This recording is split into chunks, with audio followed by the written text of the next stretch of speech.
This is a presentation of the AB3BO amateur radio station and a display repair on an Icom IC-207H. We actually have 3 of these radios in the AB3BO amateur radio station. One is normally used in a mobile, one is used in an RV camper, and then there's one used in a shack. And one of those units had a bad display control module. So we're going to take a look and repair the display control module. This is what the display looks like on the defective radio. You can see the display, you can see the frequency that it's operating at, but it's very hard to see. It looks like there's hardly any backlighting at all. In the setup of the radio, there's 3 or 4 levels of backlighting, but the selection on this particular radio didn't seem to make any difference. The display stayed at the same level. This is what the repair project looked like from the beginning. I went to Bainesville Electronics and picked up 6 bulbs. They're 12 volt 60 milliamp lamps. The display only uses 2 bulbs, but I picked up a few spares, and then I also picked up some solder wick. The display itself is held together by 5 screws. And when I say display, I'm talking about the whole control module. There's a circuit board, there's the backing to the control module, there's the front housing to the control module, there's 2 push buttons, there's 3 knobs, there's a yellow lens, there's a white plastic display, there's a rubber backing to the push buttons, and then there's a metal clip that spaces out the circuit board and holds the circuit board in place.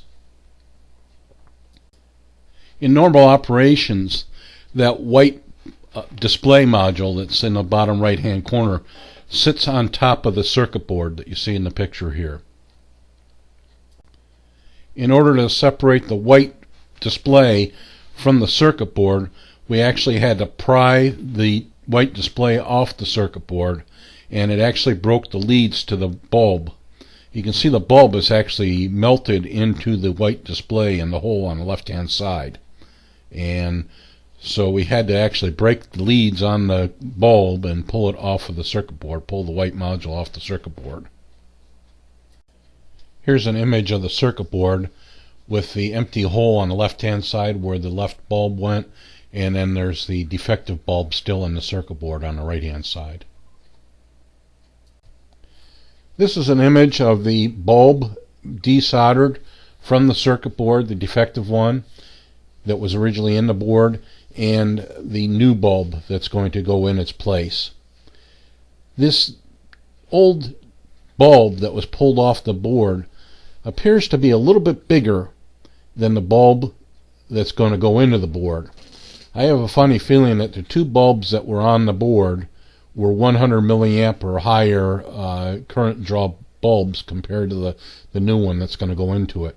And perhaps those bulbs that were on the board were not the original ones that were put into the radio when it was new. This radio was purchased used off of eBay. So the lower bulb there, the smaller bulb, is what's going to actually be soldered to the circuit board, to the 2 holes in the circuit board. This is a little bit dark, but here's the circuit board with the 2 new bulbs soldered in place and the plastic display.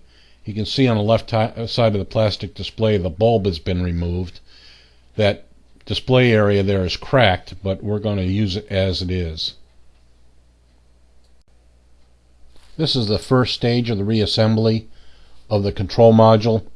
In the front of the control module, the front case of the control module, you can see the yellow filter is in place. There's a push button on the right hand side of the yellow filter, and there's another push button on the left hand side of the yellow filter, and then there's the rubber matting that backs up the selection buttons on the front control module. You can see on the circuit board the white display piece has been placed on top of the circuit board. So this is the first stage of the assembly. Here is the second stage of the reassembly process. The circuit board is in place in the front control module. The spring clip is in the bottom portion of this image, just to the bottom of the circuit board. that spring clip and spacers in place there. The next step is going to be 3 of the screws that are on that page there are going to hold the circuit board into the front control module, and then that back plate or back part of the control module is going to be screwed down into the assembly with 2 screws, and then the 3 knobs are going to go on the front of the display.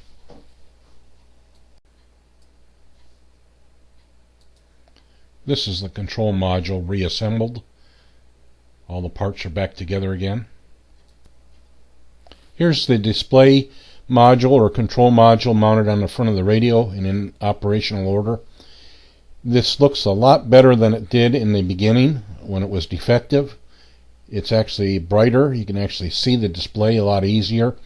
One of the factors that I see here is that the actual backlighting is actually brighter on the right side of the display than it is on the left side. And I think one of the issues is that that white display plastic module that's inside the radio, where the bulb melted into the plastic display, that side of the plastic display is discolored from the melting. And I have a feeling that the reason why the display here is a little bit darker on the left hand side is because of that black discoloration in the white lens. Nevertheless, it's a heck of a lot better than it was when we started, and it certainly looks like a lot better working display that can be used on the radio. Here's some of the costs that were involved in the repair. The parts were $15.75 from Baynesville Electronics. That includes the 6 bulbs. 2 of them were used in repair, and actually that should be 4 of them are kept as spares. And then the solder wick, and it took about 55 miles round trip to get the parts and return. And I'm not sure exactly how many hours it took to repair. It took an hour or so to actually do the prep work, that is figuring out the bulbs and what size of bulbs that were needed and do the research and that sort of stuff. And then it took about an hour, a couple hours or so to go down and get the parts and that sort of thing. And it only took about a couple of hours to actually do the repair itself. It didn't take very long. And probably the most difficult part of the repair was actually reassembling the control module. And it wasn't really that hard, but getting the circuit board into the front module, it took a little bit of juggling because the white plastic piece was on the circuit board, and the 2 buttons were in the plastic front piece along with the yellow lens, and everything was loose. So it took a couple tries to get those 2 pieces to combine together. And once that was done, everything just went together real nicely. This is a listing of the various tools that were used in the repair process.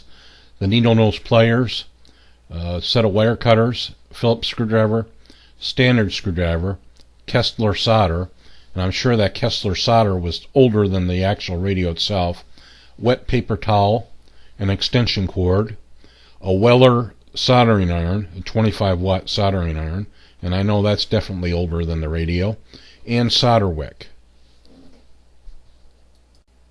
If you have any further questions about this repair, check us out at King's Rule Production, Words and Images by Don. The web address is here on the display. I'll also leave it in the notes or in the description below. You can leave comments here in the video or leave comments on the web page. There may be more information over on the web page that might help you out and answer questions.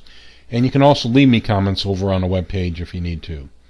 I do want to give some thanks to Baynesville Electronics, Google, and the wonderful team here at King's Rule Production for helping to make this presentation possible. I think now I'm going to go play around with the radio and do some operation, see how it goes. Have a good day.